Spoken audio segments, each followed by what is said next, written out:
뭐 준비했냐면 아이고 CD 안 갖고 왔네. 왜? 디트로이트 CD. 나도 맞다. 또 그 얘기 그 회 녹음 끝나자마자 내가 집에 가가지고 서인 씨한테 얘기했는데 야 나 꼭 준단다. 공짜로 게임 생긴다. 아니요 빌려주는 거야. 한 판 하고 한 판 깨고 다시 줘. 그럼 나도 또 한 판 깨고. 그럼 내가 샀지. 아니 왜 소유욕을 부려? 샀지. 아니, 소장해야 되고 아유, 분기가 많아가지고 또 이것저것 다 해야 된다며. 그러니까는 한 판씩 번갈아가면서 하자. 그래. 이제 그 갚는 거에 대해서는 미련을 버릴 때가 됐어. 이제 좀 있으면 이제 물리 CD 안 나와. 좀 그렇겠지? 있으면. 근데 어차피 간에 데이터도 소유가 있는 거지. 데이터 그냥 들어 있다고 생각해. 그렇게 생각하자. 저장 파일. 어우 재밌더라고.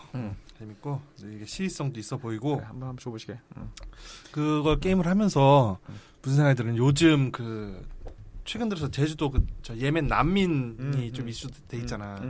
예전에 우리가 한참 키보드 워리어 할 때에 비해서 요즘은 웬만한 사안에 대해서 사람들이 좀 진보적 스탠스를 취하잖아. 그리고 요즘은? 내가 줄 방문해서 노는 데는 항상 다음이라서 보면 사람들 생각들이 다 이런데 투표 성향은 왜 이렇게 흘러갔을까라는 걸 옛날 했었거든. 그러니까 그게 근데 네, 필터 버블 안에 gat혀 있었네. 네이버도 요즘 또 그래. 그래? 네이버의 댓글들도 웬만해서는 역시 확실히 아니 매크로들을 못 돌리니까 요즘 돈 없어서. 이거 보수 계멸의 한 전조가 아니고 매크로 돌릴 돈 없다는 게 그 전조겠지. 근데 예전에 뭐 이명박 때 아니면 노무현 말년 때 뭐 이때만 해도 댓글이 이제 그때에 비해서 많이 진보적 스탠스를 취한다. 웬만한 사안에 대해서는 다 그런 것 같은데 예멘 그 난민들 사안에 대해서는 진짜 나도 깜짝 놀랐네. 메뉴에서부터 진짜 저 밑에까지 다 추방해야 된다. 뭐 니네 집 가서 살아라. 뭐부터 시작해서 있더라고. 그런 사람들의 시선이 그 디트로이트 비컴 휴먼에도 그렇겠지. 해방을 외치는 안드로이드들을 바라보는 사람들의 시선이 모든 현안에 대해 가지고 동일하게 일관되게 진보적인 스탠스를 취할 수는 없잖아. 이게 정치적인 진보일 수도 있고 뭐 남녀 관계라든가 뭐 이럴 수가 있는데 그 굳이 딱 그 외노자 문제에 대해서는 항상 무슨 논제가 나왔을 때마다 사람들이 그런 식으로 반응하더라고. 그러니까 그게 어릴 때부터 너무 그 단일 민족 교육을 받아서 그런가 그런 게 좀 영향을 끼치나. 그래서 너무 강력하게 내부적으로 결속돼 있고 또 일자리 문제가 거기다 또 끼어드니까 아주 배타적성을 띠는 건지. 맨날 그 단일 민족 얘기했었을 때는 진짜 자랑스럽게 우리 초등학교 때 선생님들이 주입했잖아. 근데 딴 나라 사람들을 만나서 얘기하다 보면 단일 민족 그게 뭐라는 거잖아. 왜냐면은 그리고 단일 민족을 어떻게 표현해 그걸 또. 그렇지. 그리고 막 원칼라 피플이야 뭐라고 해야 돼? 원컬처 피플? 이거 한 바구니 안에서 계속 돌다 보면 유전적 결합이 계속 누적되는 건데 이거 변종이라는 게 유전적으로도 부산 건데 참 그러니까 열등감을 그렇게 표현하는 걸 이렇게 자학계인가 이렇게 듣기도 하고 여기들이 들으면 아무튼 그래서 그 요즘 예멘의 난민들 문제가 좀 잘 해결됐으면 좋겠다는 생각이 들으면서 그 게임을 계속 클리어했네. 재밌어. 클리어하시고 나도 이제 그 예멘 현안에 대해서 한번 예의주시하고 클리어하겠네. 아저씨들의 말 같지 않은 감상평. 아말감. 지금 시작합니다.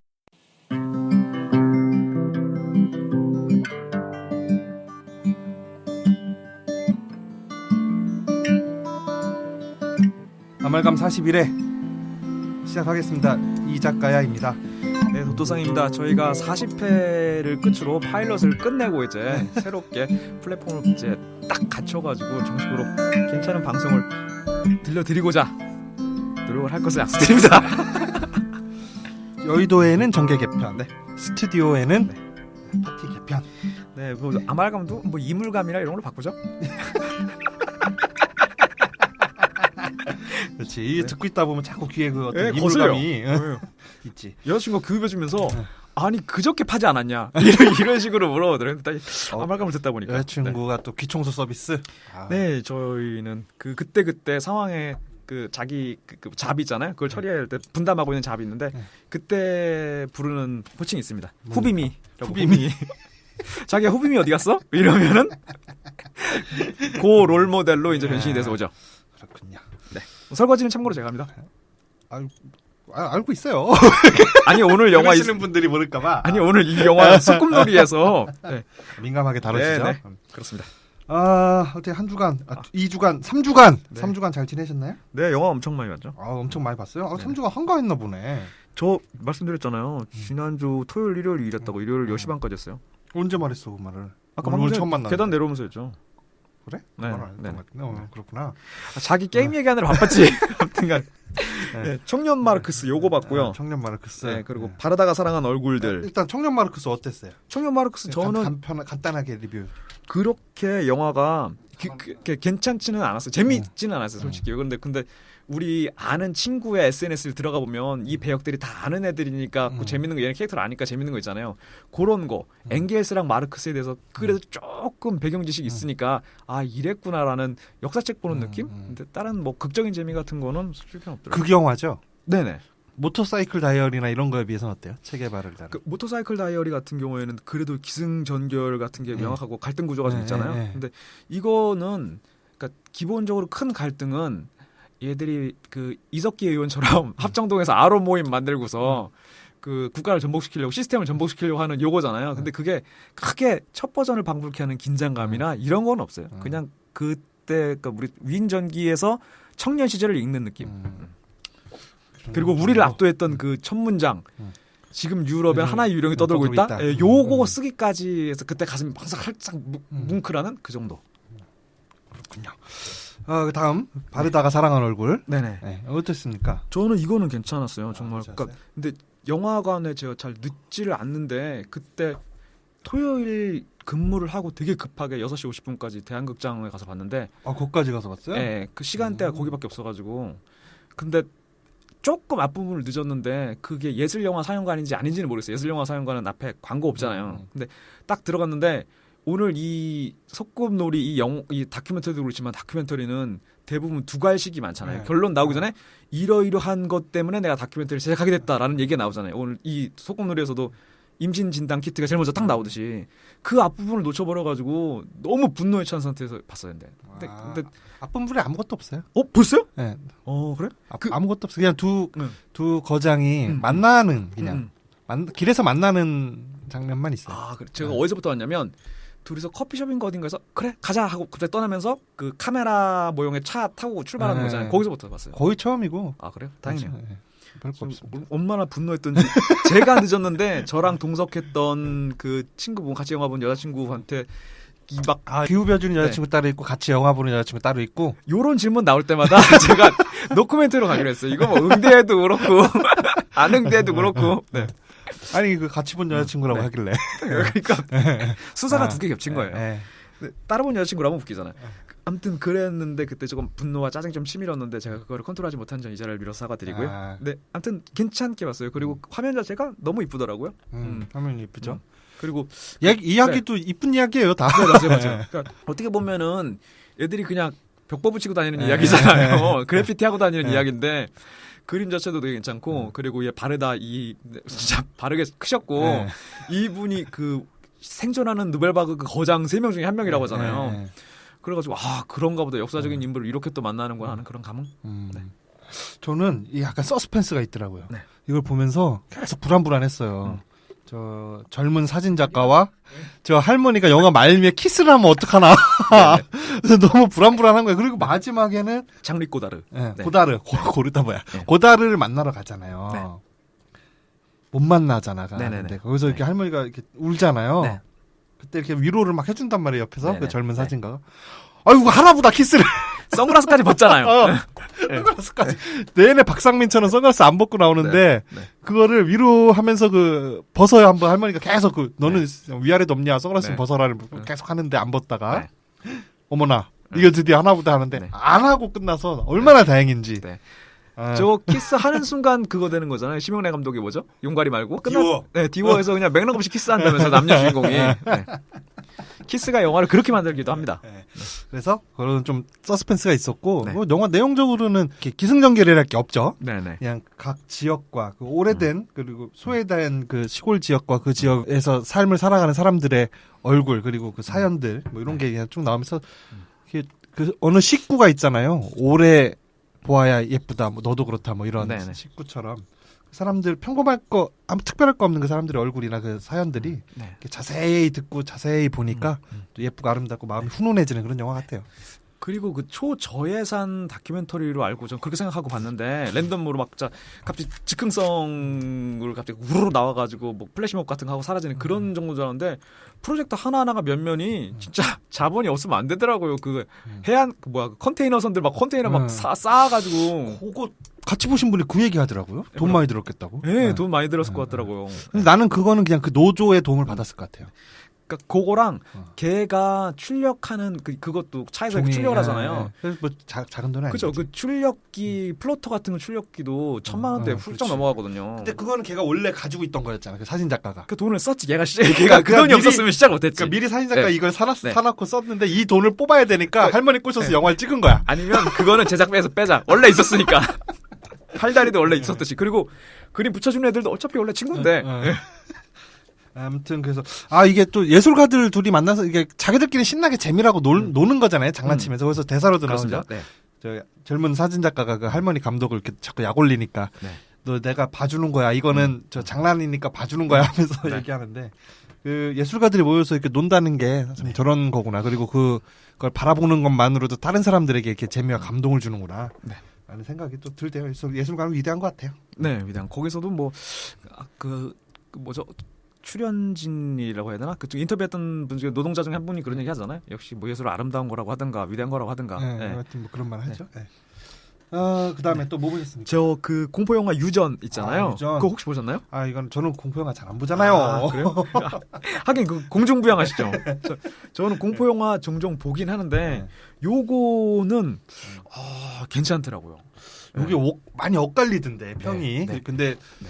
그런 좀 공포 영화 혹은 B급 영화 매니아 분들 사이에서는 좀 고평가를 받더라고요. 네, 저 처음에 영화를 보기 전에 평론가들 일종의 한줄 평 같은 걸 읽고 왔는데 마지막 5분 정말 사족이다라는 한줄 평이 있더라고요. 근데 그게 보는 순간 너무 이해가 되고 마지막 5분 정도만 드러냈으면 진짜 훌륭한 괜찮은 그러니까 기념비적인 공포 영화 하나 될 것 같아요. 이게 막 댄스 영화 같은 거 보면 쿵짝 하는 비트가 있으면 춤을 아무리 못 춰도 그 비트에만 어깨만 살짝 떠줘도 혹은 박수만 쳐줘도 춤을 추는 것 같잖아요. 근데 그런 템포를 못 잡게 영화 자체에서 윽 하고 나오는 이런 템포가 언제 나올지 안 나올지 모르는 그 불쾌한 긴장감이 영화 내에서 반 박자 일찍 뭐가 터지거나 한 박자 반 후에 뭐가 터지거나 그러면은 분명히 뭐가 터질 건 알고 있는데 그걸 기다리는 동안에 그 불쾌함 있잖아요. 공포감.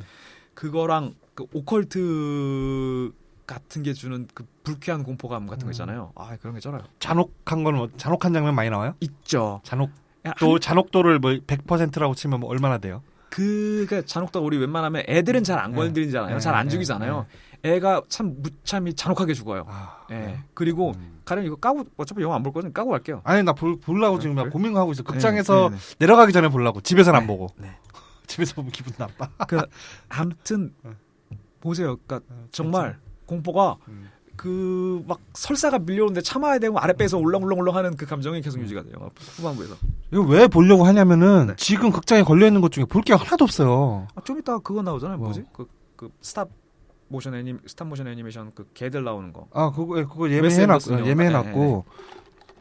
그런데 그거 말고는 뭐 하나만 있다고 볼 수가 없는 거야. 그 여러 개 시카리오도 있어. 오잖아요. 시카리오. 시카리오 그거 2개 정도 지금. 시카리오는 그걸로 예매해놨지. 그 뭐야? 원래 오늘 그 개들의 왕국인가? 그때 네네. 그거 3시에 예매해놨다가 네. 저기 바빠갖고 취소하고 못 보고 왔네. 그 그 2개 외에는 그래서, 볼 게 없어. 지금 다 보고 걸려 있는 게 뭐 독전 아직도 걸려 있고 막 그 탐정 이런 거 걸려 있고 해가지고 탐정이 관을 너무 많이 차지하고 있어서 독전 보셨나요 혹시? 봤어요. 괜찮다는데? 그래요? 나는 그래? 너무 별로더라고. 좀 못 봐가지고. 그래서 볼 게 없는데 그래서 요 유전을 지금 보려고 너무 네. 볼 게 없어서 일주일에 그래도 한 3-4번은 극장을 가야 이게 배운 사람이다 할 수가 있는 건데 그렇죠. 볼 게 없어가지고. 예, 그렇고 또 뭐 보셨어요? 그리고 저 이거 다운받아서 본 것 중에는 네. 같은 공포 영화인데 곤지암. 권지암 얼마 전에 그 극장에서 내린 곤지암 요거 봤는데 요것도 되게 괜찮더라고요. 괜찮았어요? 그러니까 만듦새가 좋고 이런 게 아니라 그 페이크 다큐 같은 거는 저예산 공포 영화에서는 거의 축복 같은 장르잖아요. 그러니까 대충 핸드헬드로 카메라 막 이렇게 흔들다가 오오오 하면 막 무섭고 그렇잖아요. 뭐 괴물 같은 거만 정교하게 할 필요도 그렇죠, 없고. 전형적인 그런 페이크 다큐 공포인데 그리고 이제 얘 돈도 진짜 알뜰하게 아껴서 잘 썼다라는 영화를 보면 보여요. 그런 연출이 괜찮고 그리고 제가 오늘 이 얘기가 자꾸 나오는데 이 석권놀이 이 페이크 다큐 곤지암보다 진짜 다큐멘터리 이 소꿉놀이가 무섭긴 더 무섭더라고요. 그렇죠. 진짜 엄청 그 무섭더라고요. 얼마 전에 문재인 대통령께서 네, 네. 그 국무회의 중에 그 말씀하셨죠. 이 높은 지지율이 네. 등골이 서늘할 정도로 무섭다. 네네. 저 하면서 공직자들에게 이제 더 유능하고 더 청렴하게 일을 할 걸 주문하셨죠. 네네. 그런 느낌. 이게 보고 있으면 등골이 서늘해요. 이 소꿉놀이 보고 있으면. 아 진짜 좀 공포 영화로 분류했습니다 이거. 그렇습니다. 또 뭐 보셨습니까? 또 그 다운 받아서 봤던 게 아니다. 그 마찬가 거기서 봤던 영화 중에 램스. 램스 혹시 보셨어요, 램스? 처음 램스 들어보는데. 평이 되게 좋아가지고 봤는데 그 윈드리버 그 설원에서 펼치는 영화 있잖아요. 네. 그 윈드리버 영화에서 총을 빼고 매력적인 배우를 빼고 음. 서스펜스와 스릴러와 재미를 빼고 거기다가 양을 집어넣으면 이 영화가 나와요. 진짜 힘들어요. 누구 나와요? 이것도 어디 뭐 잘 알아듣지 못하는 제3 뉴질랜드 언어 영화 이런 거? 뭐 이런 네. 빌인데 아니면 영국에서 뉴질랜드. 추운 지방 쪽인지 뭐 아이슬란드 그런 쪽인지 모르겠는데 덴마크 거군요. 예, 근데 아, 진짜 저는 음. 크게 뭐 감흥 못 느꼈습니다. 그래요? 네. 포스터가 이게 양이 귀엽네. 네네. 그렇습니다. 그렇습니다. 그 정도 보셨군요. 네, 네. 또 그리고 뭐, 얘기해야 될 건 클레어의 카메라 봤습니다. 클레어의 네. 카메라? 홍상수 영화. 아, 어땠어요? 항상 저는 홍상수 팬이기 때문에 네. 홍상수가 김민희 씨랑 잘 되기 이전부터 팬이었다가 잘 된 이후로는 빅팬이 됐어요. 그렇죠. 네. 네, 근데 왜 이렇게 근데 그 둘 기사 만나면 밑에 악플이 그냥 도배를 하는지 모르겠어. 아직도 그 있으시더라고요. 뭐 그 가치 판단이 조강지처라는 거에 박혀 계신 네, 둘이 안 맞건 맞건 간에 너네들 생각하냐 애를 생각해야지 뭐 기타 못 해가지고 그거 있으시더라고요. 그걸 왜 남이? 네, 그러게 왜 말입니다. 남들이? 그러게 말입니다. 이 영화는 뭐 전반적으로 그 홍상수 기존의 색깔이 진해졌습니까? 아니면 옅어졌습니까? 그런 식이고 영화에서 나오는 스토리 그 설정 자체도 그 유부남인지 모르겠는데 그 중년의 남자 배우가 칸에 와가지고 수상을 하러 가서 거기서 또 바람피는 그런 내용입니다. 이게 이 칸에 네. 갔다가 예. 간 김에 만들어 찍었대요 영화를. 아 그래요? 간 김에 거기서 막 이렇게 그온 배우들이 네. 이 이자벨 리페르 같은 경우도 네. 잠깐 그 행사 사이사이에 이렇게 네. 해서 잠깐 찍자 해서 찍고 괜찮네요. 홍상수 뭐 전 세계 어디 가서도 좀 하자 그러면 배우들이 다 무료 출연을 해주니까 다들. 그래서 네. 워낙에 돈 안 들이고 찍으니까 네네. 저기 항상 손익분기점을 넘긴대. 홍상수 영화는. 역시 그래 보여. 영화가 그래 보여. 그 보면 바람이 되게 심하게 불어가지고 촬영이 가능할까 싶은 장면에서 막 동시녹음인데 막 잘안 되는 이런 장면도 있고. 아무튼 좀 그렇습니다. 그리고 홍상수 영화 특유의 야 나 어떻게 할까 어떻게 해야 돼? 그럼 물어볼 때 아니야 형은 정말 잘할 수 있어. 정말 멋있는 사람이니까. 하고서 둘이 아무 말 안 하는 그 살짝 침묵 기간에 막 미칠 것 같은 민망함 있잖아요. 그게 아주 그냥 제 맛입니다. 꽉꽉 들어찼어요. 네, 그렇군요. 네. 봐야지. 홍상수 씨 영화는 왜 이렇게 저 왓챠에서 안 사는 거야? 그래서 민망해서 못 올리나 봐요. 좀 사세요 좀. 보고 싶어요. 이걸 많이 눌러줘야 살려나? 아 그런 것도 있어요? 그거 있잖아요. 뭐 하트 누르는. 네, 오케이.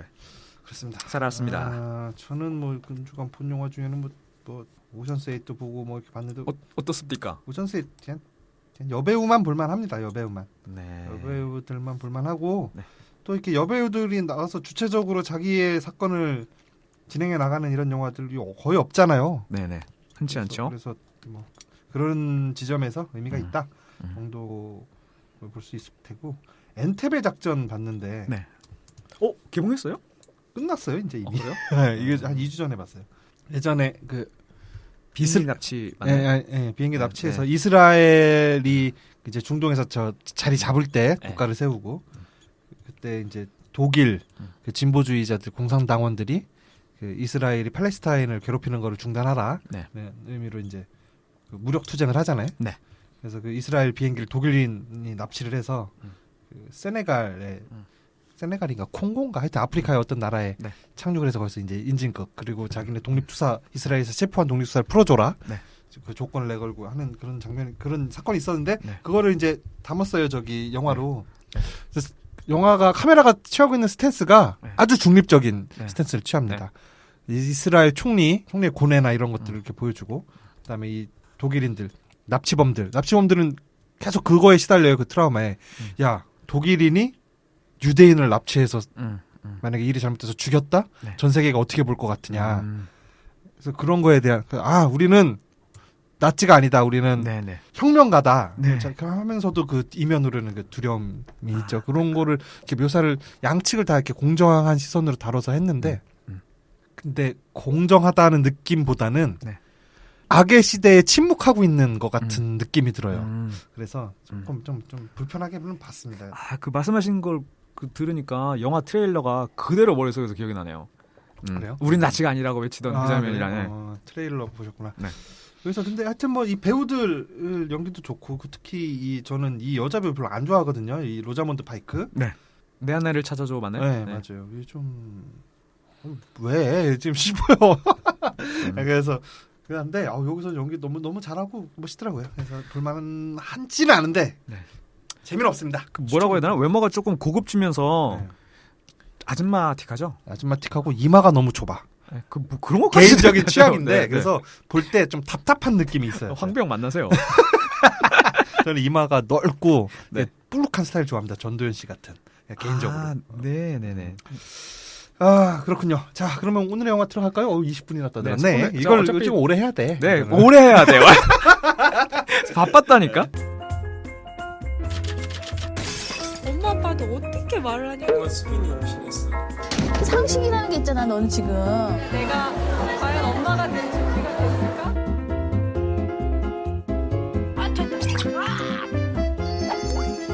집안 꼬라지가 어떻게 되어 있을까요? 핵전쟁이 일어났습니다. 너 집에 있어? 이게 진정이 아니야. 이게 시댁이야.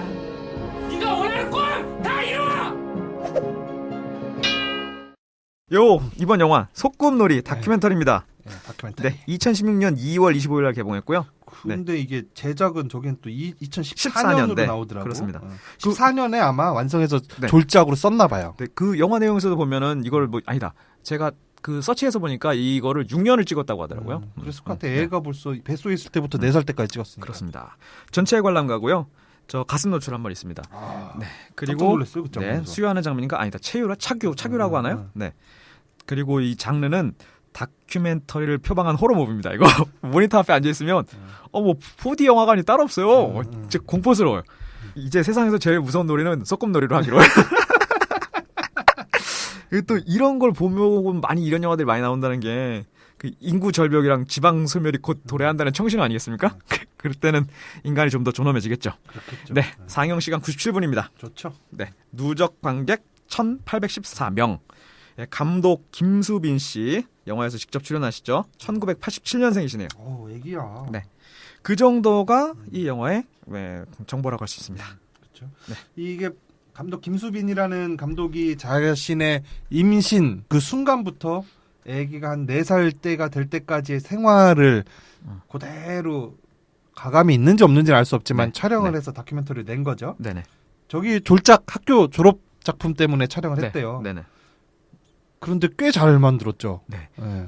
솔직히 6년 찍었어. 근데 괜찮은 걸로 앞뒤 서사 잘 맞춰서 시간 순으로 맞춰서 어차피 애가 커가니까 임신하고 맞춰서 1시간 반으로 줄여야 돼. 그러면 저희 아말감도 한 70시간 녹음하면 주옥 같은 방송 나올 수 있듯이. 아니, 못 그런 사람도 있잖아요. 위아영에서 보면은 네.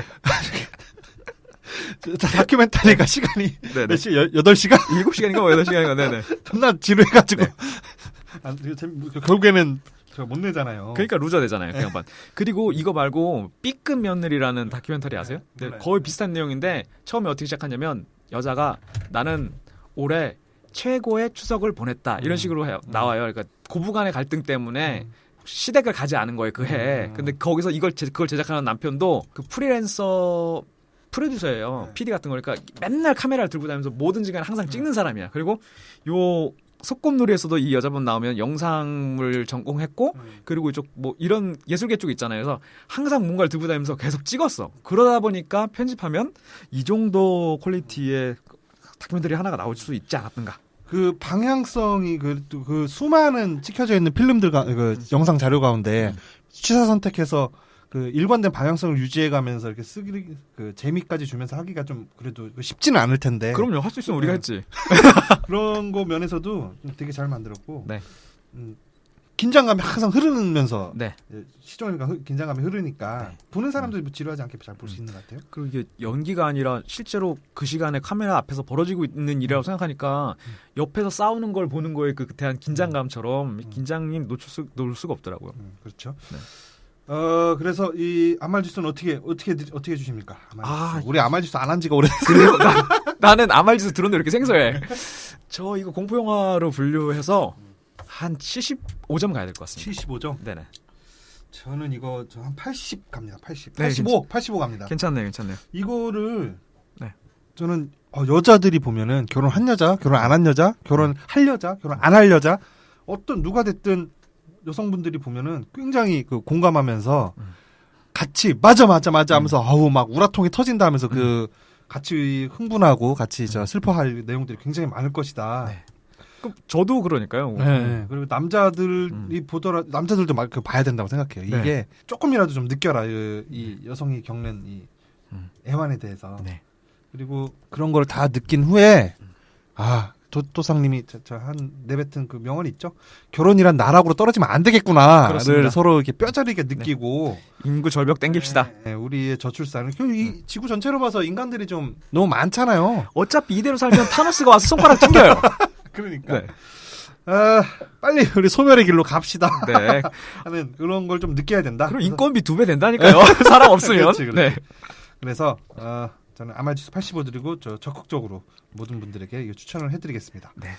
그리고 그 중간중간 나오는 그 애니메이션이 귀엽고 아, 재미 맞아. 포인트도 충분하고 그 포인트에서 가슴 커진 애니메이션 네. 너무 웃기죠. 네네네네. 이게 임신을 한 자기 몸의 변화를 이렇게 네. 굉장히 단순한 그림으로 네. 이렇게 그렸는데 그 그림이 귀여워요. 네, 그래서 귀엽습니다. 그 애니메이션이 이렇게 해서 가슴이 뽁뽁뽁하면서 커진단 말이에요. 그래서 네네. 애 보고 막 뭐 일하고 청소하고 또 애 보고 막 하고 뭐 청소하고 막 밤에 자기 그 비즈니스 그 번역 일 하고 막 하면서 지치면서 콱 쓰러졌는데 커진 가슴만 덜렁덜렁덜렁해서 흔들리는. 장면이 그리고 너무 웃겨. 출산 이후에 성기를 묘사하는 장면 그것도 어떻습니까? 거기가 제일 웃겨. 네, 가장 불쌍한 건 네. 내 음부다 하면서 네네. 그 성기를 의인화해가지고 그렸죠. 저희도 사실 출산이랑 거리가 있어서 그 애니메이션이 아니었으면 그 정도까지 네, 사실적으로 처음 알지 알았어요. 못했을 거예요. 네. 그게 왜 나오냐면은 이제 애를 출산하는 이후에 그 주인공인 김수빈 네. 김수빈 씨가 자신의 그 여러 고충들 가운데 또 대표적인 거 요실금이 생겼다. 네. 라는 얘기를 하면서 시어머니랑 그 상담을 하잖아요. 시어머니랑 네네. 같이 살면서. 상담을 해서 그 시어머니가 어떻게 이렇게 저렇게 뭐 이렇게 조언을 해주시고 네네. 그러면서 갑자기 그 음부가 애니메이션 그림으로 딱 되더니 음부가 계속 울어. 눈물이 네네. 계속 흘러내리는 게 그게 시도 때도 없이 눈물만 흘린다. 네네. 무슨 노래를 막 하잖아요. 네네. 그 음부가. 네. 그게 요실금을 이렇게 표현한 건데 네. 너무 웃겼어요. 그 장면에서 또 전체적으로 그 시어머니는 초반부터 상당히 개방적이고 진보된 시어머니로 나오는데 그런 건이 나올 때마다는 여지없이 아들 편이죠. 거기서도 야 그쵸? 그렇게 요실금 같이 그 소변이 새고 이러면 남편한테 이렇게 아프다고 해서 이렇게 하거나 남편이 관계를 가지려고 이렇게 슬슬 접근할 때 그걸 매몰차게 끊으면 안 된다. 그러면 딴 데 가서 바람 피고 막 이렇게 막 괜히 짜증내고 화낸다라고 하는 요렇게 살살 달래가지고 자기 아들내미 상처받지 않게 하려는 의도 같은 거 보면서 맞아요. 네 조금 불편하더라고요. 네. 좀 처음에 이게 줄거리를 대충 가죠. 순서대로 한번 가죠. 말씀드리면은 처음에 아까 말씀하신 대로 임신 키트에 이게 세 줄인가요? 두 줄인가 이렇게 쭉 가져 있는 거 두 줄. 네. 그걸 보면서 이렇게 소리를 더더더더더 떨고 있는 것부터 시작을 하죠. 애인과 같이 동거하고 있는 동거인지 어쨌든 하여튼 그건 아무튼 네. 만나러 간다고 하는 거 보니까 동거는 아닌 것 같아요. 네. 하여튼 그 젊은 여자 결혼하지 않은 젊은 여자인 거예요. 이 김수빈 씨가 당시에. 그런데 이제 임신을 한 거죠. 네. 그러면서 자기 어린 시절에 대한 나레이션이 나와요. 뭐 네. 꿈도 많고 하고 싶은 것도 많았고 재능도 있고 엄마 아빠는 다 예술 쪽에 종사하시고 집에서 뭐 어떤 강요나 이런 거 없이 어린 시절 외국에서 성장하면서 굉장히 자유롭고 창의적인 그리고 가족 간에 되게 화목한 이런 집안에서 성장해왔고 그리고 앞으로 꿈도 많았는데 이 씨발 이게 뭐야 하면서 남편 그 남자친구 얼굴이 딱 화면에 등장해요. 네. 근데 제가 봐도 이 남자 얘만 아니었으면 그러니까 잘 될 사람이었어요. 맞아요. 저분은 네. 이걸 이 영화를 다 본 다음에 느낀 생각이 아니 남자만 없으면 되겠네라는 생각이 네. 들더라고요. 네. 남자가 그 유학을 가잖아요. 요리 네. 유학을. 그래서 진짜 철딱선이 없죠. 스스로 없는데 그런 남자가 유학을 가고 나니까 갈등이 없어. 그러게 말입니다. 네. 여자는 시집에서 나와서 자기네 친정으로 돌아가서 딸내미 잘 키우면서 방방 타면서 신나게 지내면서 네. 남자만 빠지면 되겠네 싶은 거예요. 모든 만악의 근원은 네. 남자입니다. 여러분 결혼하지 마세요. 네. 아무튼 그래서 그렇게 영화가 시작을 해요. 네. 그래서 이거를 어떻게 하냐 지우냐 음. 아니면 그냥 놨냐 뭐 이거 막 고민을 할 거 아니에요 당연히. 네. 친정엄마에게도 자기 엄마에게도 상담을 하고 또 이 남자친구는 또 자기 엄마 주인공 입장에서는 시어머니에게 네. 또 상담을 하죠. 근데 두 엄마들의 반응이 극단적으로 갈리잖아요. 그렇습니다. 네. 그러니까 두 분 다 교양 있으시고 네. 책가반도 긴 분 같아요. 특히 엄마 네. 두 분 다 직장이 있고 또 네. 이쪽 여주인공 엄마는 예술계 쪽에 네네, 종사를 하시고 교수셨다라고 네. 하는 거 보니까 교수 지금 현재 교수인지 모르겠는데 아무튼 예술계 쪽에 계시고 고상하신 분인데 같은 둘이 공유하는 이벤트가 생겼어요. 임신이라는. 근데 여자 쪽 엄마는 뭔가 죄인이 된 것 같은 그런 분위기가 계속 나오더라고요. 그것도 불편하고 하여튼 뭐 그런 게 없지 않아 있었습니다. 그래서 그 여자 쪽 엄마는 야 지금 니네가 준비도 안 되는 거 할 수 있냐 지워라 지우는 게 좋지 않냐라는 네네. 입장이고 뉘앙스로. 그리고 저쪽 아들 그 남자네 엄마는 그래서 낳아야지 이건 축복인데 낳아야지 네. 낳아서 키워야지 이런 입장입니다. 그리고 그때만 해도 야 그래도 저 남자 엄마 쪽이 되게 괜찮다 네. 그런 생각이 좀 들었는데 계속 이렇게 극이 진행되면 극이라기보다는 이 스토리가 영화가 진행되면서 이 두 엄마를 계속 그 병렬시키면서 네. 비교를 해요 네. 입장에 대해서. 네. 어떤 사건이 있을 때마다 그때마다 둘 다 다른 입장을 내보이는데 중간쯤 가서는 아 여전히 엄마가 훨씬 네, 낫다 그러게 말입니다. 그런 생각이 좀 듭니다. 그러니까 대한민국에서 아들 엄마들이 갖고 있는 남성성 이런 게 네. 좀 가부장적이고 남성성이고 이런 게 느껴지면서 불편하고 눈살을 찌푸리는 포인트가 있어요. 네 맞아요. 네. 그게 한 예로 이 시어머니가 자기 시집살이 하던 시절의 이야기를 막 해요. 근데 어마어마하게 다 하면서 산 거예요. 그 얘기 들어보니까 진짜 와 진짜 대단하다. 그런 얘기를 막 그 며느리한테 합니다. 네. 임신을 한 이후에 이제 시댁으로 들어가서 살게 되죠. 그러면서 저 며느리한테 좀 잘해주잖아요. 보면 뭐 이것저것 시키는 것도 없는 것 같고. 그런데 이게 후반으로 갈수록 자기가 똑같이 며느리한테 하죠. 네, 자기가 젊은 시절에 시집살이 하던 거를 네. 명절인데 며느리가 명절 이틀 전날 네. 자기네 그 친정에 갔다 오니까 그걸 삐지잖아요. 막 네. 그런 거부터 시작해서 걔가 평상시 집안일 하는 거 이런 거 엄마는 되게 깔끔한 스타일인데 네. 얘는 좀 대충 하니까 그런 거부터 시작해서 고부 갈등이 막 쌓입니다. 네. 그때쯤 가니까는 이제 야 영락 없이 대한민국의 네. 시어머니죠. 그래서 막 불만이 좀 생겨요.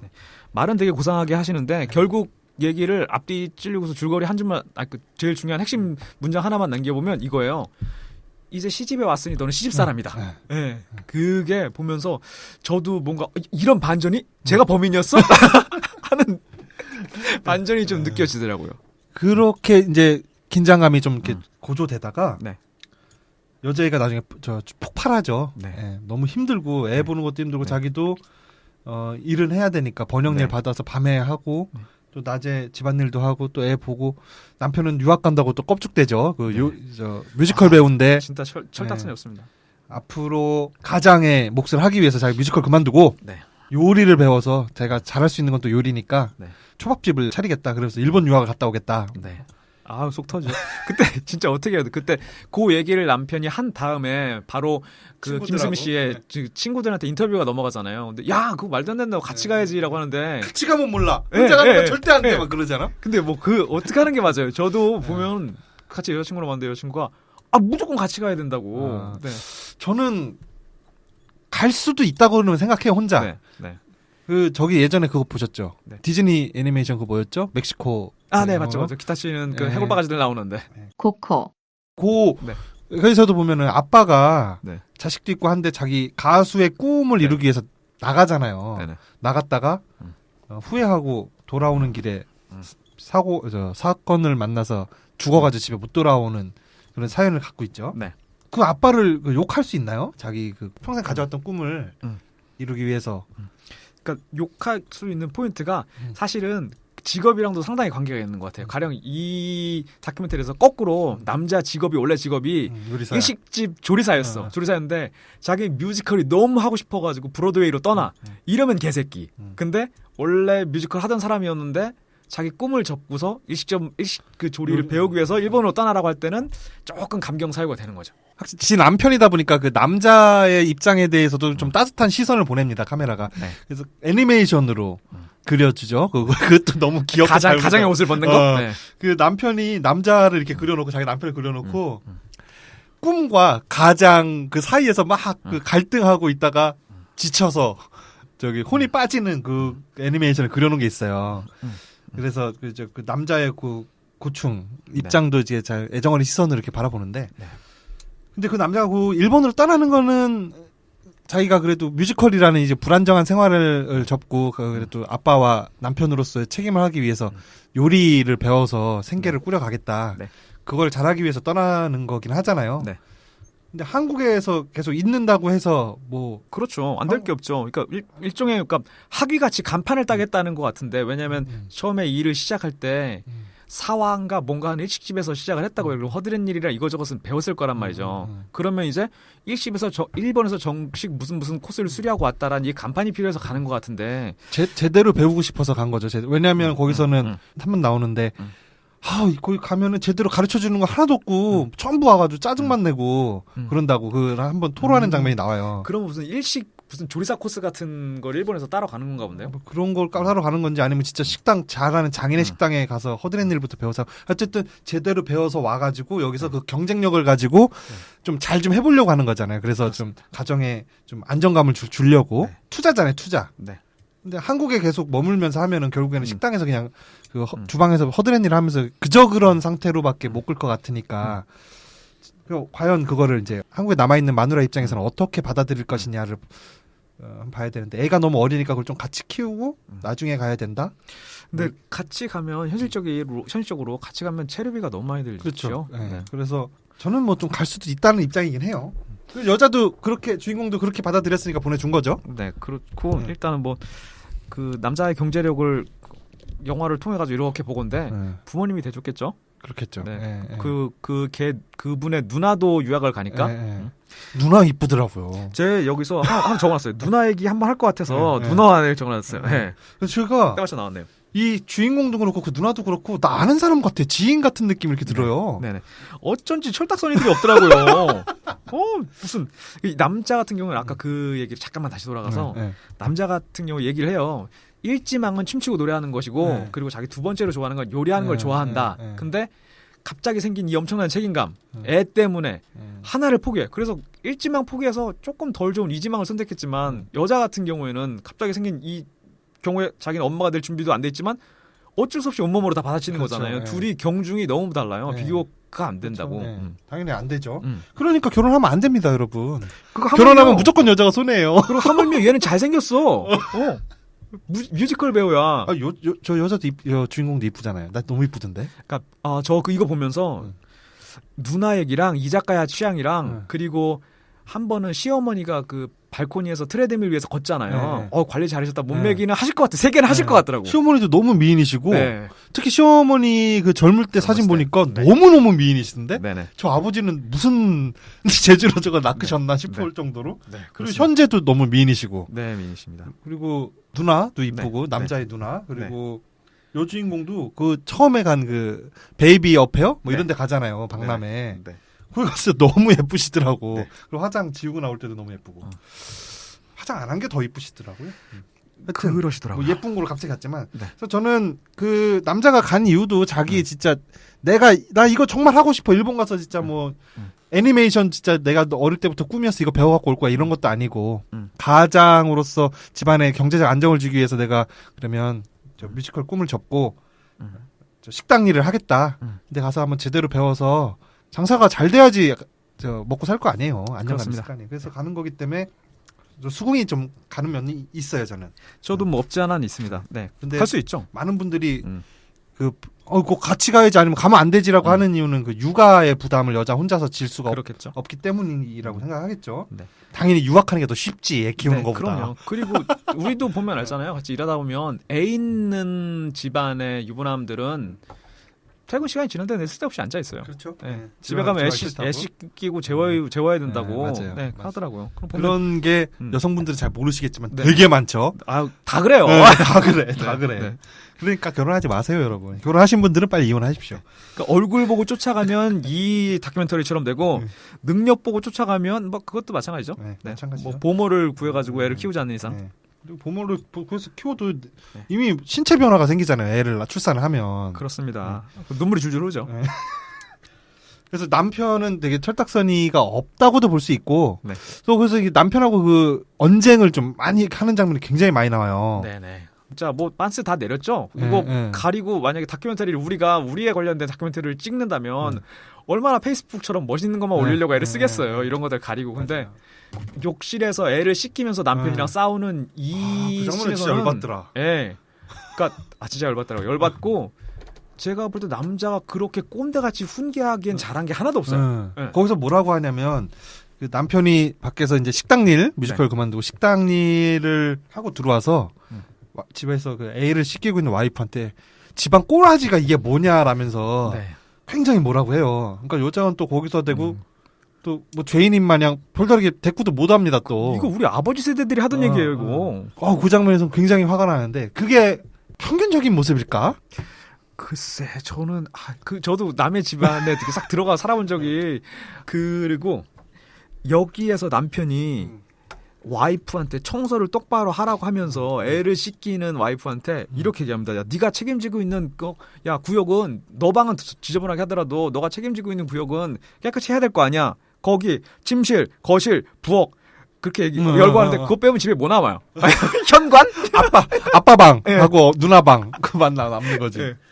나 진짜 열받아 죽는 줄 알았습니다. 아니 이게 그 집에 있는 사람이 만약에 집안일을 한다. 그러면 뭐 나 그것까지 오케이야. 밖에 있는 사람이 돈을 벌어 온다. 근데 이 여자는 집에서 일도 하잖아요. 네. 자기 그 업무를 보잖아. 번역 일을 하잖아. 그것도 네. 하고. 근데 뭐 그게 그렇게 강도가 크지 않으니까 집안일 한다. 그러면 오케이.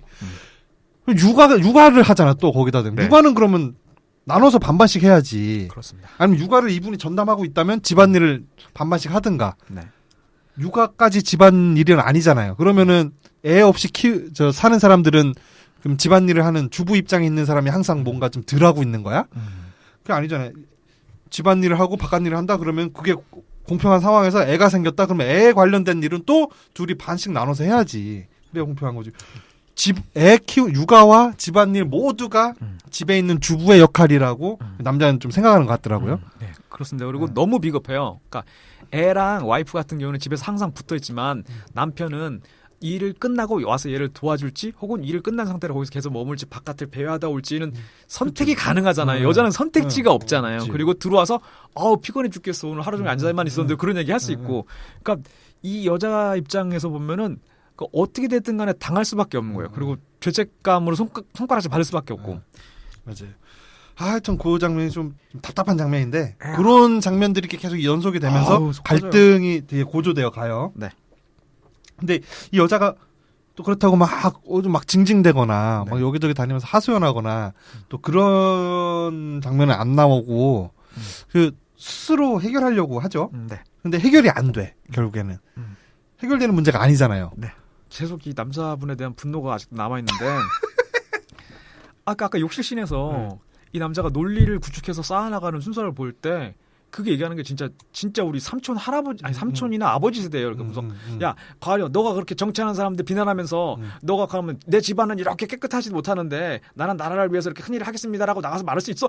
라고 하는데 이거는 도대체 무슨 논리 전개며 그리고 귀에서 몇 번 들음직한 집안을 잘 단속하고 뭘 어떻게 해야지 밖에서도 뭐 이거 보면서 진짜 일종의 그 씬에서는 진짜 남편에 대한 환멸이 살짝 느껴지더라고요. 근데 남편도 다 봤을 거 아니에요. 이거 다 찍은 다음에 네. 자기의 이런 모습이 공개돼서 나간다는 거에 대해서 그래도 오케이를 했다는 거는 둘 중에 하나. 야 그래 뭐 내 쪽팔리지만 당신 작품이고 뭐 이게 사실이니까 뭐 네라는 이런 마음일 수도 있고 아니면 이게 창피한지도 모르거나 아니면 더한 장면들 이거는 진짜 빼자 해서 그거 빼고 나왔을 수도 있죠. 그럴 수도 있고. 뺨을 막 짝짝 때린다거나. 아유, 그 정도까지는 아니었겠지. 아유, 물론 이거 아니었겠지. 이 감독님이 들어도 우리가 이렇게까지 얘기한 거 들으면 분명히 이거 뜨면은 들으실 텐데. 그러니까 뭐 이거 업로드 되면 들으실 텐데. 뭐 비단 이 영화에서 그랬다는 게 아니라 대한민국 보편적인 남성성을 가부장성을 여기다 들이대면 그러지 않았을까. 그런 식으로 갑니다.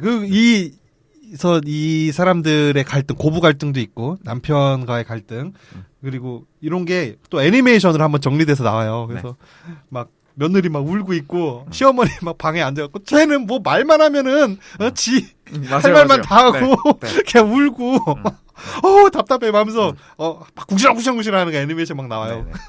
그래서 갈등이 막 그 애니메이션 커져가는데 그 앞에서 아빠는 또 시아버지는 아유 이런 건 다 묻어놓고 가는 게 아니라 방바닥 북북 파서 그걸 이렇게 묻어. 그죠. 이런 거 다 시간 지나면 풀려. 그런데 막 캐릭터가 묶였던 막 그 매듭이 막 풀려. 군대 같은 데 묶여 있었는데 그게 막 풀어져. 고시 딱 아들이 와서 이거 묶긴 뭘 묻어요? 묻는 거 아니에요? 해서 묻어놓은 거 다시 파고. 그 애니메이션 너무 웃겨. 그거 웃겼습니다. 더빙도 아주 적절하게 입도 잘 맞아더라고 싱크도 잘 맞아더라고. 재능이 있어요. 네, 재능 있습니다. 그리고 거기서 나오는 그 캐릭터들 얼굴 같은 거 이런 것들 보면 요즘 우리 카카오 이모티콘으로 많이 보내는 핫한 그 화풍 그대로거든요. 감각도 좋습니다. 네, 맞아요. 그리고 편집 같은 것도 뭐 되게 좀 코믹하게 했어요. 예를 들어서 아이를 출산한 다음에 이렇게 그 탯줄대서 이렇게 나오는 장면까지도 이렇게 찍어서 올렸더라고요. 막 똥 싸는 것도 똥 싸는 거 못해가지고 오바이트 하는 거 이거 어떻게 하면 좋아요? 그런 장면들이 막 그 육아의 어려움 같은 게 막 이렇게 나와요. 그래서 막 잠 못 자서 막 피곤하고 막 이런 장면 나오다가 다행히도 남편은 아이를 참 좋아하는 성격이었다. 그래서 남편이 애랑 막 신나게 놀아주는 장면 막 이런 게 막 나옵니다. 그러다가 똥기저귀 몇 번 갈고 막 이런 거 좀 반복되더니 나중에는 힘들다. 내일 아침에 네가 깨워. 네가 보라는 거죠. 그런 놀이집에다 데려다 놀이방에. 그런 식으로 저 부인한테 떠넘겨요. 암만 좋아해줘서 애 앞에 육아 앞에 장사 없다. 진짜로 남편이 애를 트림을 시키려고 이렇게 앞에 앉은 다음에 등을 툭툭툭툭툭툭 두드리잖아요. 되게 건조하게 아무 생각 없이 반복 작업을 하다가 애가 헐렁헐렁 하더니 남편이 어깨에다 오바이트를 확 하잖아요. 트림이 아니라 오바이트를 해버리죠. 오바이트를 확 하고 나서 애를 내려놓고서 숨을 쉬면서 일어나는데 그 피로도가 저한테 그냥 삽입이 되는 거 화면 앞에 앉아 있는데 근데 가령 우리가 다 개를 키우지만 개를 키우다가 정말 분노가 맥시멈까지 차는 경우가 있잖아요. 없어요 저는. 그럼 없는 걸 합시다. 아니 해봐 얘기는. 차는 경우가 있잖아요. 차는 경우가 있으면 얘도 생명인데 그러니까 분명히 누군가는 개를 유기시키는 경우가 이런 경우일 것이다라는 것이 어느 정도로 그러니까 예측은 되더라고요. 근데 사람은 또 그럴 수가 없잖아요. 하물며 개는 어디서 구해오고 어디서 분양받았지만 사람 같은 경우에는 자기 몸을 통해 가지고 출산이 되는 거니까 그 남자가 진짜 분노랑 피로감은 맥시멈을 찾는데 어쩔 수 없이 수긍하면서 하면서 폭발하지 않고 일어나는 거에서 진짜 너무 힘들더라고요. 하면 보는데. 그 애 키우는 사람이 얘기하더라고요. 어떤 때는 진짜 내 애지만 진짜 쓰레기통에다가 넣고 싶대요. 그 사람들이 말씀드린 그 게임처럼 리셋하고 다시 캐릭터 설정하고 다시 시작할 수 있었으면 이거 애가 없었겠죠? 없었겠죠. 아무튼 그런 장면들 우리 남편은 참 애를 좋아하는 사람이었다 하다가 애한테 짜증내거나 막 애 다음번 보는 거를 와이프한테 미루거나 이런 장면으로 딱 마무리되면서 앞에 나레이션하고 이렇게 대비되는 그런 편집 같은 것도 좀 재밌게 좀 잘 돼 있고요.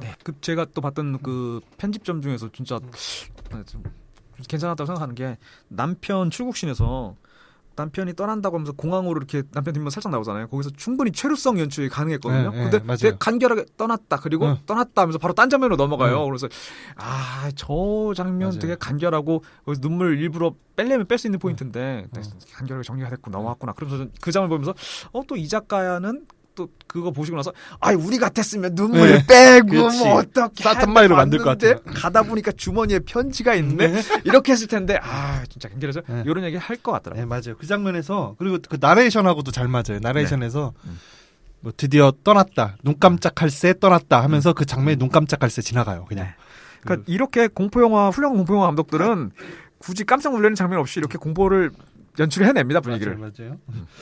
그래서 이제 남편은 요리 유학을 이제 떠나요. 영화 말미에. 그리고 그 전에 떠나기 직전에 갈등이 계속 고조되는 게 뭐냐면 이 시어머니하고 시아버지도 나름의 계획이 있었죠. 이게 갑작스럽게 임신한 거잖아요. 결혼도 안 한 상태에서. 네.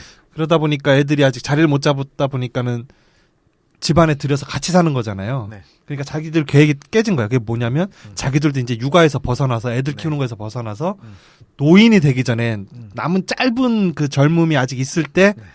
오붓하게 좀 지내보자. 그렇죠. 그 계획이 깨진 거잖아요. 네. 그걸 감추고 있다가 얘네들이 이제 들어와서 살면서 또 시어머니 시아버지는 그 나름대로 또 스트레스를 받았겠죠. 네네. 하다못해 그 과일 씻는 거에서부터 네. 마음에 안 든다는 내용이 나오잖아요. 네네. 그 자기들끼리 남편과 우리 시누이죠? 시누이와 이렇게 셋이 앉아서 이렇게 얘기하는 장면에서 그런 거. 시누이가 거기서 아 우리 엄마가 갖는 불만은 이런 거에서 불만을 갖는가 너랑 우리 집이랑은 서로 평생 다르게 살았으니까 이렇게 잘 중재자 입장에서 잘 얘기를 해주잖아요. 네. 그런 과일 씻는 거 하나부터 이렇게 마음에 안 드는 거를 이렇게 꾹 참으면서 이제 지내다 보니까 나중에 시어머니도 폭발을 한 거죠. 네. 원래는 우리들끼리 이렇게 오붓하게 좀 살려는 계획이었다. 이런 얘기를 이제 며느리한테까지 하게 되고 이제 거기에서 이제 갈등이 극단까지 치닫게 됩니다. 네. 저 정말 이게 그 시어머니가 우리도 나름대로의 계획이 있었는데 갑자기 이렇게 헝클어져가지고 이런 안정되지 못한 상태를 유지하는 것에 대한 불만인지 혹은 진짜 더러워서 같이 못 살겠는 게 꾹꾹 참았다가 나중에 얘기하는 건지는 모르겠는데 영화 외적으로 시어머니가 그 주인공 김수빈 씨를 상당히 편하게 해준 것 같이 느껴지거든요. 왜냐하면 남편이 떠난 다음에 그 김수빈 씨는 아무 생각 없이 그 시집에 혼자 남아있을 생각을 했으니까 그러니까 자기는 그게 부담이 되고 불편했었으면 자기네 집으로 들어가려고 했겠죠. 그렇죠. 진즉에 네. 들어가려고. 근데 부모님들 눈치는 얘가 다시 남편 없으니까 남편 없이 혼자 여기서 이 집에 있는 것보다는 그 부모 친정으로 들어가기를 살짝 바랬던 요 내색을 하니까 또 여자는 서운해한단 말이에요. 그러니까 그거 보면은 요 카메라 이면에서는 막 그 시부모님이 상당히 잘해주셨던 것 같아요. 부담 없이. 만약에 진짜 그 못해주고 그런 사람이면 이런 걸 찍어서 낼 수가 없었겠죠. 그렇겠죠. 아니 뭐 사과하는 의미로 이렇게 각색해가지고 내보낼 수도 있죠. 그래서 나름 그 시어머니 입장도 또 있어요. 네. 그럴 때 이제 그 본가에 가서 자기 친정 엄마한테 또 상담을 하잖아요. 네. 근데 친정 엄마는 굉장히 거리를 둬요. 그죠? 네. 네. 딸한테 그럼 우리 집 들어와서 살아라는 말을 안 하잖아요. 네. 솔직히 자기네들도 귀찮은 거예요. 네, 그래서 그 얘기를 고백합니다. 이 갈등이 저 시어머니 좀 너무한다는 생각이 관객 입장에서 들 때 네. 친정 엄마가 고백을 해요. 네.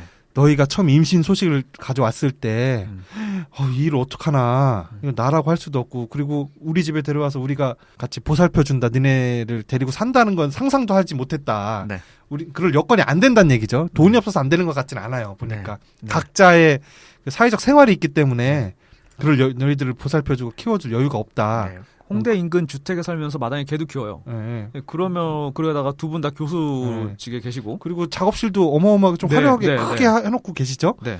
그래서 경제적 어려움 때문이 아니라 자기들의 이제 생활이 있기 때문에 같이 살 수 없다. 네. 거의 서양 사람이야. 그러게 말입니다.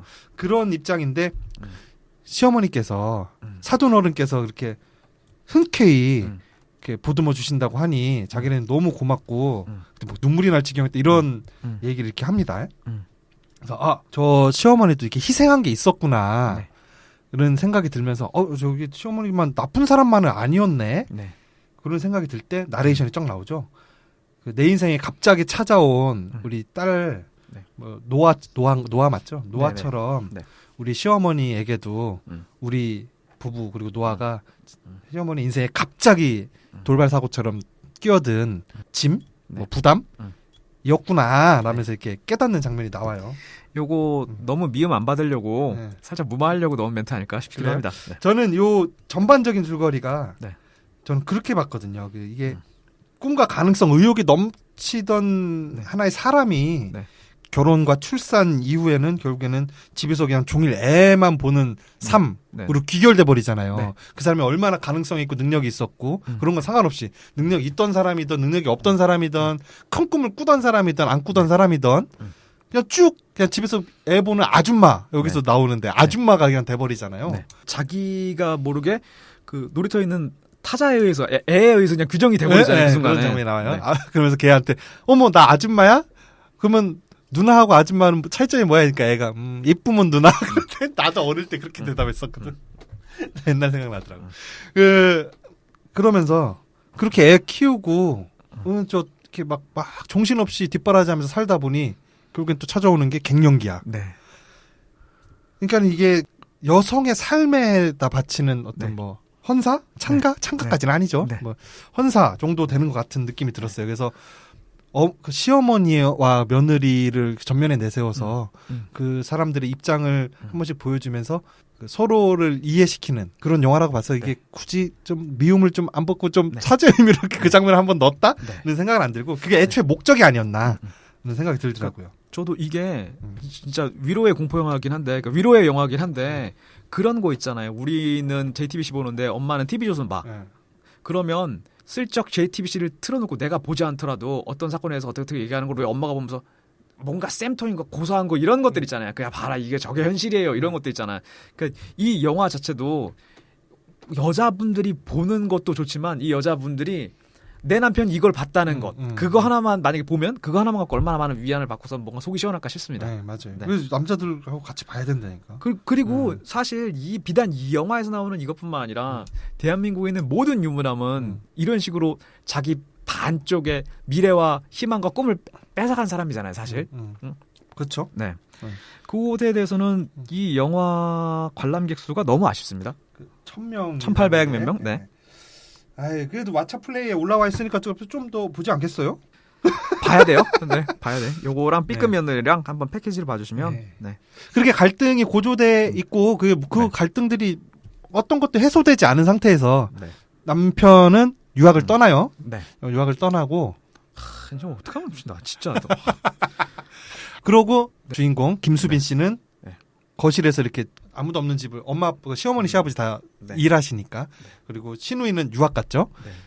아무도 없는 집에서 이렇게 그 싱크대를 막 청소하는 장면이 나오고 네. 누가 그러라고 시킨 것도 아닌데 그냥 자연스럽게 나는 우리 집 그 친정으로 돌아갔다. 네. 이런 얘기가 나레이션이 나오고 친정에 갑니다. 네.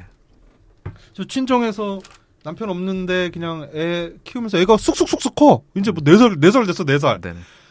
말도 잘하고 애 엄청 이뻐졌던데. 네, 귀여웠습니다. 예, 탯줄 다고 나왔을 때는 진짜 무슨 이거 뭐 매주 덩어리인가 했는데 쭈글쭈글하니까 네, 애가. 깜짝 놀랐습니다. 예. 오 너무 이뻐져가지고 애 막 미술 교육 시키면서 엄마가 미술 전공했으니까 네. 전공 그쵸 고등학교 때까지 미술했다 했으니까 네. 그러면서 애랑 놀고 뭐 이렇게 집에서 밥하고 이런 장면들 나오면서 아 평화로워. 네. 남편만 없으면 돼. 그 상태에서 영화가 끝나죠. 네. 다큐멘터리가. 그리고 중간중간에 삽입되어 있는 장면 중에 그 애 배변시키는 장면이 있어요. 화장실에서. 근데 애가 되게 무표정하게 엄마가 했어? 했어! 이렇게 얘기한단 말이에요. 그러니까 똥 쌌다는 거죠. 그때 엄마가 환희에 차서 기뻐해서 박수치는 것들 보면 아 진짜 영락 없이 진짜 엄마는 엄마구나 라는 생각도 들면서 가슴이 뭉클하면서 좀 웃기기도 하더라고요. 초반에 진짜 그 서툴고 아무것도 모르던 네. 그냥 20대 아가씨가 갑자기 애를 낳았으니 뭘 할 줄 알겠어. 그때 대비해서 나중에 그 아까 말한 그런 장면 똥 싸게 하고 뭐 이런 것들 그 집안에서 애 밥 주려고 이렇게 요리하고 이런 거 이렇게 보니까 한 4년 하더니 늘었네. 이거 전문가 됐네 하는 느낌도 네. 이렇게 들고 대견하다는 생각. 그냥 이분은 그냥 생존을 하고 있어요. 생존을 그 순간 닥친 거를. 네. 참. 그리고 마지막 끝나기 전에 시부모 댁에 애를 데리고 한번 가잖아요. 네, 나도 그 얘기 하려고 했는데. 아 그래요? 네. 하세요. 해. 아 저는 그냥 분노하는 것밖에 없어요. 그 애를 데리고 가는데 문 띡띡띡 누른 다음에 할머니 할아버지한테 그 손주가 딱 노출되니까 진짜 그 며느리랑은 눈도 잘 안 마주치고 그냥 애를 들고 막 맞아. 뛰어가가지고 막 안고서 막 제가 보기에 민망할 정도로 초등학교 선생님, 유치원 선생님들이 뭔가 유치하게 눈높이를 맞추잖아요. 그거 막 덩신덩신 뛰고 하면서 그 아버지, 그 시아버지 그 막 포짝포짝 뛰는 거 봐요. 제가 볼 때 공무원 같거든요, 그 양반. 제가 볼 때는 아무튼 방송 나갈 그 영화 개봉해도 됐었나 모르겠어. 아무튼 그건 폴짝폴짝 뛰면서 그것도 무슨 게임기 하나 사준 그 애들 쌍둥이도 아니고 서로 애 뺏어가서 한번 안아보겠다고 할 때 저런 게 그 유전자의 진짜 엄숙한 힘인가 싶기도 하고 그리고 며느리 입장에서는 좀 속도 상하고 서운할 것 같기도 하고 그런 장면에서 그렇게 서운할까? 내 자식을 저렇게 이뻐해주는 거 보면 서운할까 안 서운할까? 그럼 본인은 이제 장가갈 준비가 된 거예요. 그러니까 나는 모르겠다 이거죠. 아 그래요? 한번 물어봐야지. 애에 있는 듣고 나니까 그게 맞을 것 같아. 또 나는 그 장면에서 네. 아파트 문이 열리면서 손녀하고 며느리가 들어오잖아요. 그러니까 그 현관에 나와 있던 그 시부모들이 이렇게 막 박수를 치면서 좋아하는데 네. 나이 먹으면 좋아하는 그 제스처가 다 똑같아지나 봐. 가끔씩 우리 이모네나 이렇게 놀러 가면 네. 노인이 된 우리 이모나 이모부가 막 좋아하는 그 제스처랑 똑같은 거야. 박수 치는 그런 몸 동작들이. 그렇습니다. 제가 얼마 전에 그 인터넷에서 짤방을 하나 봤는데 움짤을 하나 봤는데 한국 할머니 밑에서 자란 외국인 소녀 뭐 이런 네. 거였어요. 라틴계, 히스패닉계 살짝 통통한 한 7살 정도 되는 소녀였는데 춤을 그렇게 할머니들 박수를 치듯이 막 이렇게 춤을 춰요. 근데 한 방에 할머니들의 몸짓이 바로 머릿속으로 삽입되더군요. 그게 이게 그 나이 들면서 이게 뭐 뇌세포나 이런 것들이 잘 이렇게 죽고 운동 능력이 감퇴하니까 네. 할 수 있는 동작들이 한정되어지나 봐. 저는 요즘 체감해요. 그래서 다 비슷비슷해지나 봐. 네. 좋아할 때 네. 취하는 동작, 네. 슬플 때 취하는 동작 이런 게, 억울할 때 취하는 동작 그렇습니다. 이런 것들이. 그런 게 있고 또 네. 전 좀 인상 깊었던 게 그 네. 부부 싸움 할 때 네. 남편이 엄청 막 눈을 부라리면서 네. 진짜 네. 막 분노가 여기까지 찼다는 이게 만약 연기라면 야 뮤지컬 배우답게 진짜 연기 네. 잘한다. 네. 라는 생각이 들고 아니면 이게 실제라면 네. 야 저런 리얼한 상황에서도 카메라를 들고 있다. 네. 라는 게 야, 그 부분에서 놀랐어요. 그 카메라가 한 세 번째, 네 번째 카메라 정도 되겠죠? 집어 던져서. 몇 개 보셔. 네, 그러지 않나. 근데 그 처음에 나중에 인터뷰한 거 보니까 이거랑 별개로 그 임신 진단 키트 있잖아요. 네. 그게 세 번째 진단 키트였대요. 아, 처음에 첫 장면은 아니, 네. 저 라이브는 아니었구나. 경황이 없었거나 뭐 아, 이렇겠죠. 그게 한 세 번째 거라고 하더라고요. 네. 그리고 그게 처음에 있을 때는 카메라 자체를 들고 가서 찍어야지 하진 않았을 거예요. 그렇겠죠. 네. 그렇구나. 네. 저는 거기서 좀 느낀 건데 그 남편이 막 따다다다다다 하잖아요. 네. 이건 이렇고 저건 저렇고 이건 이러니까 이건 이렇게 된 거고 이건 이러니까 이런 거지 막 얘기하니까 그 여자애가 그걸 듣고 있다가 폭발해서 하고 지금 소리를 지르는데 네. 뭐라고 그러는지 하나도 안 들려요. 여자가 말하는 네. 거는. 네. 그럼 그냥 감정의 배설밖에 안 되잖아. 네. 감정의 표현밖에. 네. 아 저기서 좀 더 좀 또박또박. 네. 그럼 네가 말하는 이거는 남편 네가 말하는 이거는 이렇게 해서 잘못된 거 이렇게 좀 대응을 할 수는 없었을까라는 생각, 헛소리를 헛생각을 뚱땅지 같은 생각을 한번 해봤네요. 제가. 저도 그러니까 상시적으로 문장을 매끄럽게 만들 수 있고 고급 어휘가 시도 때도 없이 튀어나왔을 때는 그런 걸 보면서 저 사람들 거기서 이렇게 바보같이 하면 어떻게 이걸 얘기를 해줘야지 알지라고 생각이 드는데 요즘 같아서는 변은 이글스 고개를 숙여야 된다는 얘기가 이게 실감이 됩니다. 그러니까 겸손해진다는 게 아니라 말할 수가 없어. 점점 어눌해져. 네, 점점 어눌해져. 고개를 숙이고 있어야 돼, 진짜. 여기서 조금만 더 어눌해지면 저 네. 광장 나가는 거에 태극기 들고. 파고다에 살짝 쉬시고. 네. 탑골공원에서.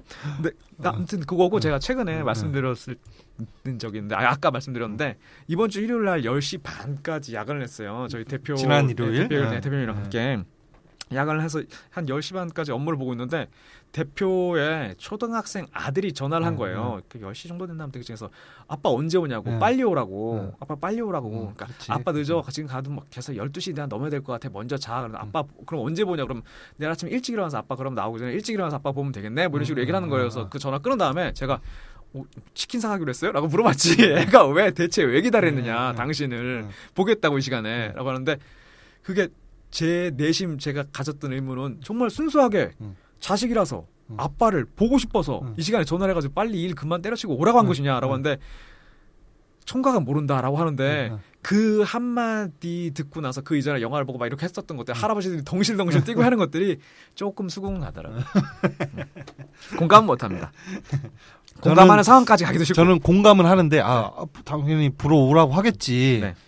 보고 싶겠지. 나도 어릴 때 엄마 늦게 들어오면 엄마 보고 왜 언제 오나 하고 엄마 기다리던 생각이 나니까. 네. 근데 내가 그 상황에 놓이고 싶진 않네요. 저 빨리 가고 싶지도 않고 누가 빨리 오길 바라고 싶지도 않습니다.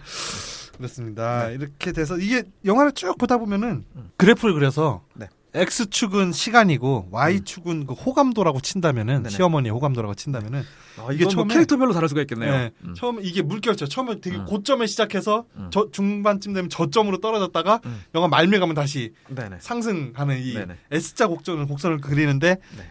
정확하게 그 친정 엄마는 그 반대 X자 곡선을 그리거든요.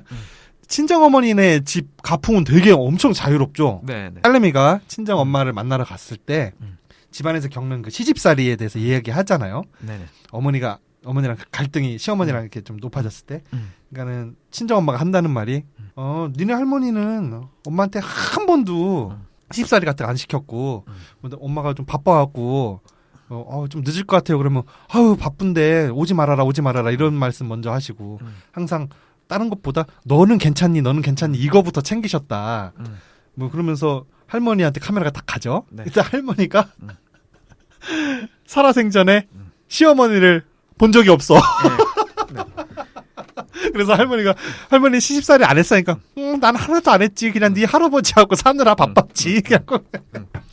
그러니까 이게 캐릭터는 그러니까 확실히 애는 온 마을이 키우듯이 그런 캐릭터는 진짜 나라 키우는 게 아니 그 주변 환경이 키우는 게 맞는 것 같아요. 그 제대로 눈물이 쏙 빠지게 시집살이를 당했다 하면 그 어머니가 지금 그렇게 계속 반복적으로 이렇게 반복하는 것들이 시댁에서의 밥상이랑 밥 먹는 양태 그리고 집에서의 밥 먹는 양태 음식물들 다루는 것도 얘기 나누는데 판이하게 다르잖아요. 그러니까 그 어머니가 시집살이를 통해 가지고 그렇게 했었으면 지금의 어머니가 돼 있지 않지 않을까라는 생각도 잠깐 해봅니다. 그래서 제가 그 할머니의 그 멘트를 들으면서 무슨 생각을 했냐면 저쪽 시어머니 쪽에서는 빡세게 시집살이 해가지고 그거에 대해서 아우 예전에 진짜 우리 시어머니 진짜 너무했지 막 이런 말씀을 하시면서 자기 며느리한테는 또 조금 약간 그래도 완화됐지만 했던 대로 하잖아요. 대물림 하잖아요, 그거를. 군대에서 나오는 본전 생각 아닙니까? 그러면서 쟨 기본을 모른다고 막 그러잖아요. 그리고 이쪽에서는 시어머니 얼굴 한 번밖에 본 적이 없는 그 할머니로부터 시집살이 같은 거는 전혀 모르는 상태로 생활한 엄마. 이게 그대로 또 대물림이 돼요. 네. 그러니까는 야 저거를 내가 이걸 겪었으니까 이런 거는 내가 여기서 대를 끊어야지 한다는 건 진짜 초인적인 의지가 있지 않고서는 이게 정말 힘든 거구나. 아예 그런 걸 없애버려야 돼. 저길 못하게 하려면 시집살이 같은 거는 이거 적폐를 규정해서 아예 뿌리를 뽑아서 이 사회에서부터 격리를 시키고 아예 없애버려야지. 적출을 해놔야지. 안 그렇고 그걸 겪으면서 조금씩 변해간다는 건 진짜 너무 어렵다. 일단 결혼 제도를 없애면 모든 것들이 해결이 됩니다. 이거 미국의 사회학자 그 백인이 꼽은 향후 45년 안에 없어질 사회제도에서 결혼을 항상 뽑는다고 하지 않습니까? 백인이 그 100죠? 네네네. 화이트 가이들이 아니라 네네네. 화이트 피플이 아니라 걔들은 결혼하고 싶어서 안달이죠. 걔들은 소울메이트를 만나가지고 안정된 가정을 꾸리고서 부를 축적하는 요게 또 로망 아니겠습니까? 그 앞으로 45년 안에 없어질 제1의 제도가 결혼 제도다. 네네. 그렇게 뽑았다. 네네. 그러니까 결혼이라는 그 단어는 있을 수 있지만 지금이랑은 전혀 다른 양태라는 거죠. 가령 예를 들어서 결혼해도 뭐 수업 일부 다처제, 일처 다부제 혹은 뭐 마을에서 같이 애들 양육하는 시스템 여러 시스템들 있잖아요. 지금 같은 형태는 아닐 거라는 거죠. 그렇군요. 네. 그렇습니다. 어떻게 뭐 꼽을 거는 거의 다 꼽아봤는데 아까 시어머니 상당한 미인이다 이런 생각했잖아요. 그리고 젊은 시절 사진들을 보면 아빠는 이상순 닮았어. 네, 이상순 닮았습니다. 그리고 머리 자라는 것도 그렇고 되게 자유분방하시면 뭔가 나이 먹고선 그렇게 머리 길렀는데 괜찮으시더라고요. 네, 쉽지가 않죠. 예술가답게. 저희 빼고. 네. 네. 우리도 그 나이 됐을 땐 몰라. 나 머리 짜야 될 것 같아. 요즘 점점 안 어울리는 거 같아요. 나도. 네. 근데 내가 몇 년 전에 오토바이 사고 나서 한번 빡빡 밀었었잖아요. 네네. 한 3년 됐나요? 너무 못생겼다. 그랬었네. 이제는 안 어울려. 이제는 안 어울려요. 머리 짧은 게? 네. 긴 것도 안 어울리지만. 저는 진짜 군대 가는 꿈처럼 1년에 한 번 정도 머리를 잘리는 꿈을 꿔요. 네, 그러면 트라우마인가? 그러니까 되게 이제 어떡하지? 머리는 잘하는데 이게 어떡하지? 이거 어떻게 다니지? 머리는 잘하는데 이런 생각 계속 반복되면서 그러면서 긴장 속에서 꿈을 깬다니까요. 약간 머리로부터 그 시집살이를 하고 있군요. 네, 그런 것 같습니다. 이거 누가 좀 잘라주세요. 그렇습니다. 네. 어떻게 한 줄 평하고 마무리할까요? 그 한 줄 평. 네. 모든 공포에는 그 근원이 있다. 이 경우엔 당신의 생식기. 요겁니다. 저는 모든 뭐라고 했죠? 뭐라고 했는데. 그거 찾는 동안에 제가 추가로 준 정보를 이 영화를 보시면 꼭 이 정보 정도는 아셔야 될 것 같아가지고 대한민국 현실에 대해서 여성이 낙태한 때에는 1년 이하의 징역 또는 200만 원 이하의 벌금이라고 현재 낙태죄라고 그런 게 존재한다고 합니다. 의사, 한의사, 조신사 등 낙태를 도와주면 또 2년 이하 징역이라고 하고요. 요 낙태죄 철폐를 위해서 저희 애써봅시다. 그리고 제가 또 찾은 정보에 의하면 유산유도약 미프진이라는 게 있대요. 요거 세계보건기구가 안정성과 효율성을 인정받아서 2005년부터 필수 의약품 목록에 등재됐다고 하고요. 마취도 필요 없고 약만 먹으면 된다고 합니다. 그게 그래도 몇 개월 이전에 먹어야 될 거 아니에요. 근데 그런 건 있겠죠. 그리고 요거 보면 그 국내에선 시판이 안 되니까 아마 팔거나 아니면 무슨 사유가 있어야지만 저희는 낙태를 허락하잖아요. 근데 산부인과 의사 및 활동가들이 모여서 만든 네덜란드 암스테르담 소재의 국제 단체 우먼 온 웹이라는 데가 있대요.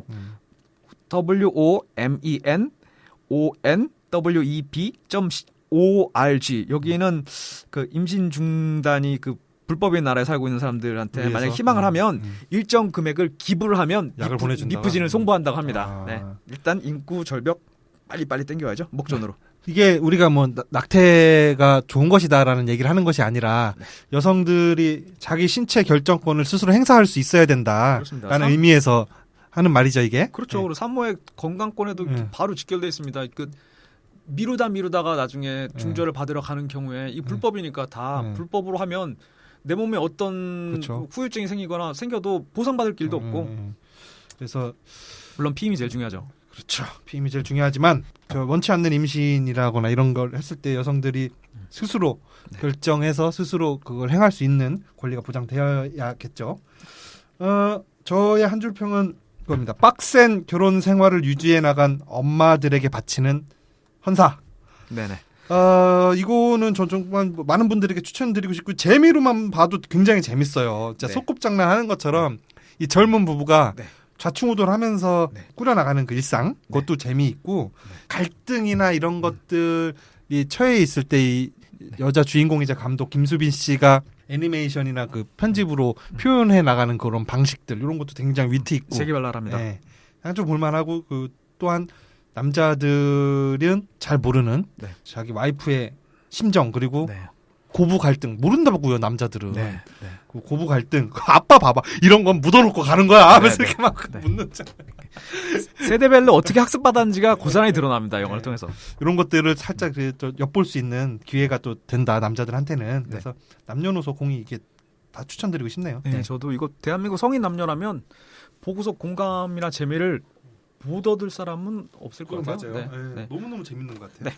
이거 보시고 또 많은 그 저 결혼을 예정하고 계신 많은 분들이 파혼에 이르시기를 네, 다시 한번 심각하게 생각해 보세요. 지난번에 착한 남자 안 된다 결론 나왔죠. 그리고 이 영화 잘생긴 남자 안 된다 결론 나왔습니다. 좀 있으면 저희가 부자 돈 남자. 있는 남자 한번 찾아볼게요. 부자인데 연쇄살인하는 영화를 하나 선정해서 네. 한번 해보죠. 아메리칸 사이코 같은 거 한번 네, 가겠습니다. 그렇지. 근데 그건 다 상상이었잖아. 그랬나요? 정확하게 다 기억나요? 상상이에요. 아, 그래요? 자, 이것으로 아말감 41회 마치겠습니다. 다음 주에 다른 또 내용을 가지고 찾아오겠습니다. 네, 수고하셨습니다.